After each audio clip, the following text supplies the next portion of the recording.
அந்த ஒரிஜினல் ஃப்ராக்ஷனை என்னென்னு வச்சுக்கலாம், எக்ஸ் பை ஒய்ன்னு வச்சுக்கலாம். இப்போ என்ன கொடுத்துருக்காங்க, இப்போ அந்த ஃப்ராக்ஷன் எக்ஸ் பை ஒய் இருக்குல்ல, இதுதான் என்ன அப்படின்னு கேட்டிருக்காங்க. அதுக்கு அவங்க என்ன ஹிண்ட்டு கொடுத்துருக்காங்க, இதனுடைய நியூமரேட்டர் இருக்குல்ல, எக்ஸை எவ்வளோ பர்சன்டேஜ் அதிகரிக்கிறாங்க, எக்ஸ்ட்ரா 200%. அப்போ நியூமரேட்டர் எப்படி ஆகும், எக்ஸின் 300%ன்னு ஆயிருமா, ஏன்னா ஏற்கனவே 100% இருக்கும், இப்போ அதோட 200% அதிகரிக்கிறாங்க.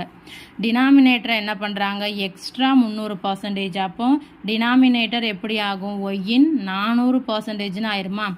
இதன் மூலமாக கிடைக்கக்கூடிய புதிய பின்னம் என்னென்னா 15/26. அப்படின்னா இந்த எக்ஸ் பை ஒய் என்ன அப்படின்னு கேட்டிருக்காங்க.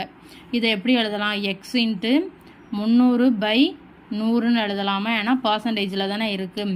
Whole divided by y into 400/100 is equal to 15/26. இதை